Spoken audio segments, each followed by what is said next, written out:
I'm Thomas Elliott Griffiths. I'm the writer, director and producer. My name is Jack McLaughlin and I'm the producer and first assistant director. My name's Neil McAndrew and I'm one of the producers of Jumpers for Goalposts. Jumpers for Goalposts is about a aspiring footballer who's been hampered by injuries and it's kind of derailed his promising career.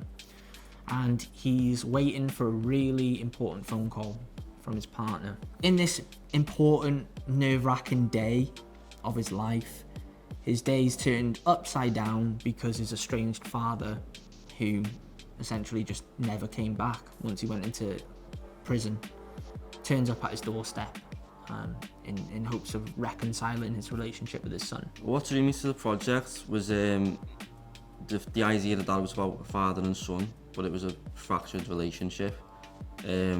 And it was a lot about regret and kind of past mistakes, but told in a very intimate way between these two characters. I'm more drawn to sort of working class stories and things like that, so that was a big draw for me.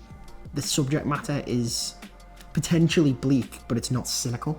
I like that it wasn't melodramatic and it wasn't patronising either. It was just kind of a real story between this father and son, and you could feel the history of the characters in the film with like Danny and his football career and stuff like that. Last year, unfortunately, I lost my auntie, Fiona, and it kind of like, it was a sudden loss, and it kind of like brought about this idea of losing someone without being able to say your goodbyes and not having that warning.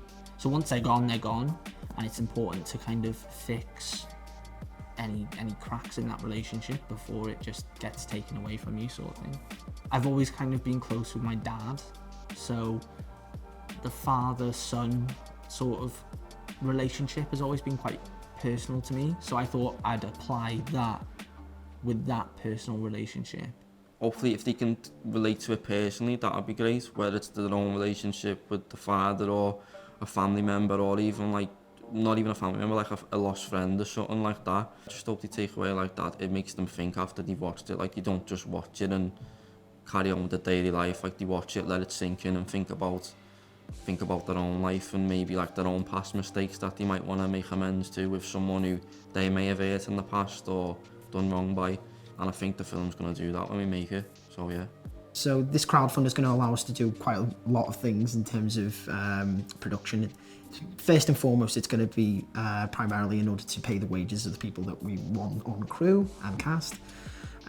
It's also going to enable us to get over some sort of unavoidable production costs like insurance, locations, catering, things like that.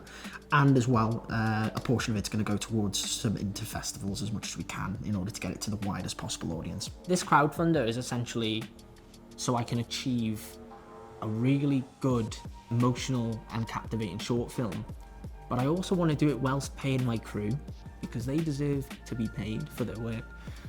So that is a lot of what is in this crowdfunding campaign. And once we've put together a really strong piece of work, I want to use that as a calling card for myself as a director. And I also want to submit it into the film festival circuit. I want to be bold and ambitious, be that the main festival circuit in the UK, and then go further and go internationally. I mean, the good thing about the film is that the theme of the film is very broad, but the actual execution of it's very specific. So the sky's the limit in terms of the breadth of the ones where they've got quite a wide net in what they're able to sort of accept. We've got a story there that hits home. It's timely, it's poignant, and I think there's no reason to suggest it couldn't get into the top end of the UK-based circuit and potentially further. Yeah, so please donate to our campaign. Every little penny helps to bring this story to life. And hopefully you can help us on this journey to create something that we think is timely, poignant, and help us achieve something that we feel can be truly special.